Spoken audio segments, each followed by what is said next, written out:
Certaines de nos habitudes qu'on a depuis des années, peut-être même qui ont été passées de génération en génération, sont très dommageables pour l'environnement, puis des fois, on s'en rend même pas compte. Tu sais, par exemple, puis il y en a plein des exemples, prenons les couches jetables. Tu sais, hein?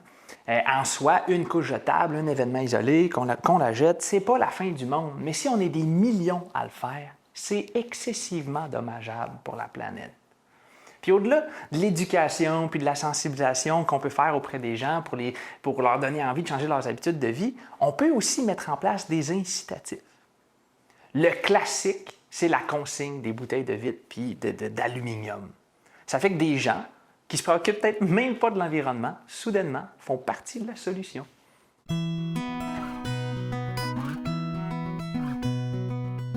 En 3 ans, en moyenne, comment dépensent les parents d'un bébé pour l'achat de couches jetables? Est-ce que c'est A, 800, B, 2700 ou C, 5800? Je dirais C, 5800 $. En 3 ans, je dirais C, 5000. Je vais dire C, 5800 $. 5000. C'est environ 2700 $ par bébé. C'est beaucoup d'argent, mais c'est aussi beaucoup de polluants. Puis tu sais, les déchets, ils sont partout alentour de nous. Ils sont dans nos maisons, dans nos cours, dans nos voitures, etc. Puis ça va prendre une meilleure gestion des déchets si on veut améliorer notre empreinte écologique. Puis par gestion, on entend autant l'achat de produits réutilisables, la répartition des déchets, le recyclage, le compostage, etc. Puis Isabelle Deschênes, puis toute son équipe de la Rigide, Bécancour, Nicolette Yamaska, ils travaillent vraiment fort pour soutenir des projets qui vont dans cette direction-là. En effet, Guillaume, à la Régie, on est très fiers d'offrir plusieurs beaux programmes à la population que nous desservons. Il faut savoir que la Régie, nous, on œuvre dans le domaine de la saine gestion des matières résiduelles. Donc, nos programmes sont bien évidemment en lien avec notre champ d'activité.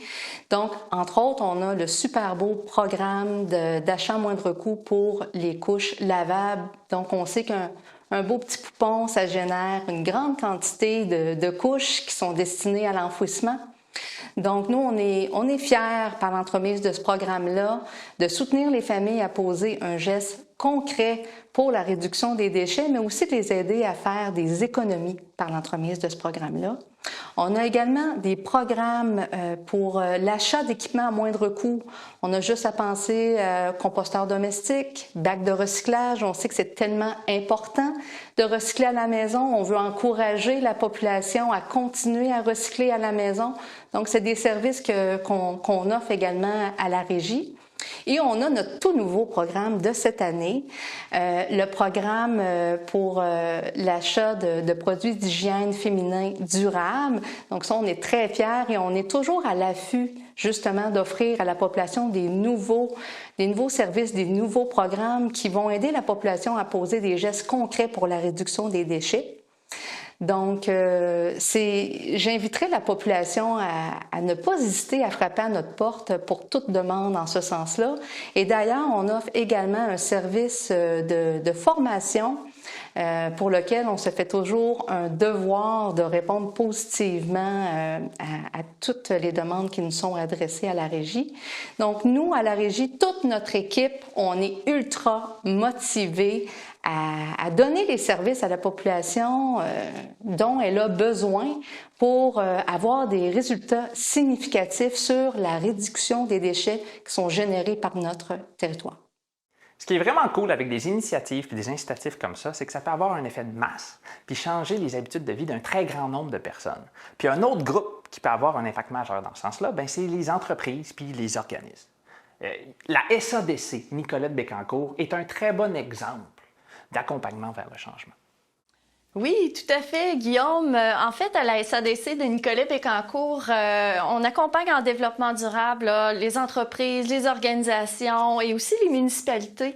Ce qui est bien, c'est que dans notre organisation, on y croit tellement que ça fait partie de notre ADN. C'est dans notre mission, notre vision, nos valeurs.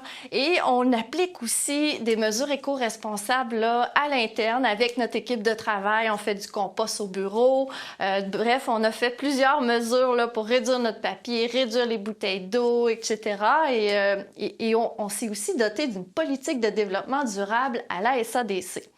Maintenant, pour accompagner nos entreprises, organisations et municipalités, on a un beau programme qui se nomme le programme ProAction. C'est un programme en responsabilité organisationnelle qui est financé par Fondation Alcoa. Ça nous permet vraiment d'accompagner sur plusieurs mois l'entreprise et l'organisation vers un diagnostic en développement durable pour voir l'état de situation. Ensuite, on fait un plan d'action avec eux et on les accompagne dans la mise en œuvre vers des mesures éco-responsables. À travers ça, il y a des formations, introduction au développement durable, efficacité énergétique, bref, tout type de formations là, qui peuvent répondre là, à leurs enjeux. On offre aussi des accompagnements sur mesure, par exemple pour des mesures éco-responsables, pour des restaurants. Bref, on rejoint tout type d'organisations et d'entreprises. Donc, on est vraiment fiers de ProAction. C'est depuis 2017 qu'on a accompagné tout près de 25 entreprises et organisations à travers ces années-là. Et ce n'est qu'un début parce qu'il y a de plus en plus d'organisations qui souhaitent être accompagnées, faire des pas. Et il faut faire des pas, chaque geste compte. Donc, c'est ce qu'on rappelle aux gens. Et en ce moment, on accompagne une belle cohorte relance durable. Donc, il faut garder espoir, un geste à la fois. Et on est là pour soutenir nos entreprises et organisations et municipalités sur notre territoire. Peu importe qu'on soit un citoyen, un organisme ou une entreprise, il existe toutes sortes de ressources pour nous accompagner vers le changement. Mais souvent, on ne sait même pas que ces ressources-là existent. Fait qu'il ne faut pas hésiter à être curieux et à aller s'informer. Tu sais, une bonne façon de faire, c'est peut-être par commencer par se demander c'est quoi le premier changement que je vais apporter dans mes habitudes de vie. Puis après ça, c'est bien plus facile d'aller cogner à la bonne porte pour trouver l'accompagnement nécessaire, des outils, des ressources, de l'information, etc. Salut, c'est Audrey du Santé en vrac. J'espère sincèrement que tu as apprécié nos capsules vidéo. Si jamais tu veux en savoir plus sur nos produits ou sur notre mission, je t'invite à consulter notre site internet au santéenvrac.com et je te remercie à l'avance de partager cette vidéo.